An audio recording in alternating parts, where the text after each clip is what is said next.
بسم اللہ الرحمن الرحیم۔ رسول اللہ صلی اللہ علیہ وسلم کی صحبت میں آپ کی مجلس میں جو وقت گزر جائے اس وقت کا ایک ایک لمحہ ہمارے لیے بہت قیمتی ہے، اور آج کا یہ ملاقات کا جو لمحہ ہے یہ اور بھی زیادہ خوبصورت ہو جاتا ہے، کیونکہ ایک ایسے صحابی رسول اللہ صلی اللہ علیہ وسلم کی مجلس میں آتے ہیں جن کے بارے میں خود آپ صلی اللہ علیہ وسلم نے فرمایا تھا کہ اے ابو ذر، مجھے تم سے محبت ہے۔ کیا شان ہے اور کیا رتبہ ہے اس صحابی کا کہ جسے اللہ کے رسول خود فرمائیں کہ مجھے تم سے محبت ہے۔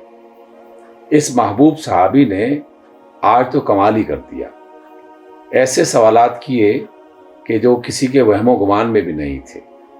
آپ کی مجلس میں آئے اور آپ صلی اللہ علیہ وسلم سے پہلا سوال یہ کیا، یا رسول اللہ، یہ بتائیے کہ ابراہیم علیہ السلام کے صحیفے کیسے تھے؟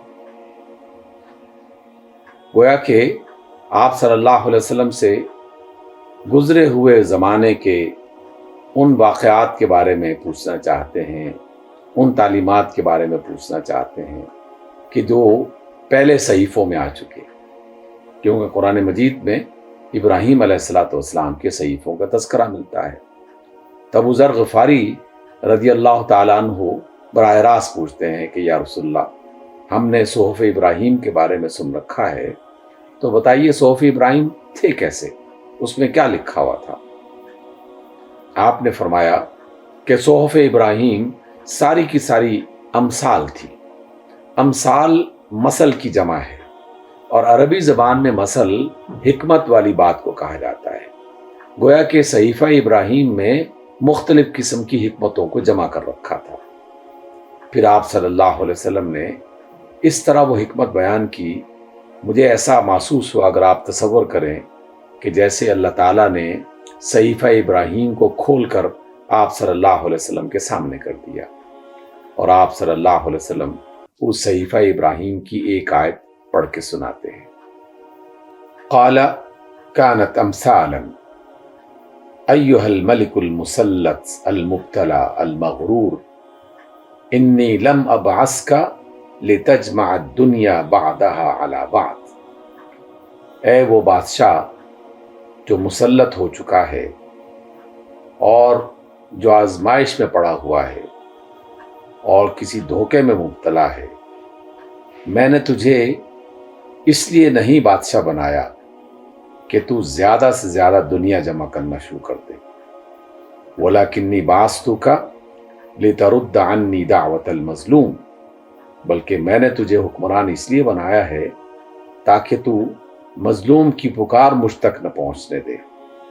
فَإِنِّي لَأَرُدُّهَا وَإِنْ كَانَتْ مِنْ كَافِرٍ، کیونکہ میں کسی مظلوم کی پکار کو رد نہیں کرتا، چاہے وہ پکارنے والا کافر ہی کیوں نہ ہو۔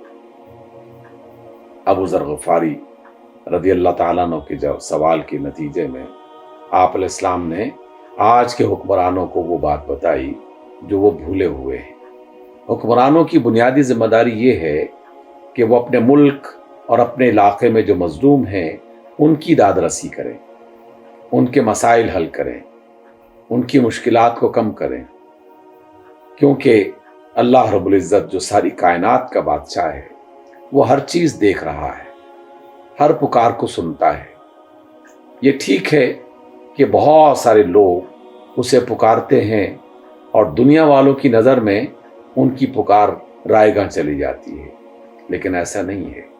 اللہ تعالیٰ اس مظلوم کو بھی دیکھ رہا ہے، اس کی پکار کو بھی سن رہا ہے، اور اس مدہوش اور دنیا جمع کرنے والے بادشاہ کو بھی دیکھتا ہے کہ جس کے پاس اختیار تھا، جس کے پاس طاقت تھی، جس کے پاس وقت اور پیسہ تھا، لیکن اس نے اپنے اختیار کو استعمال نہیں کیا۔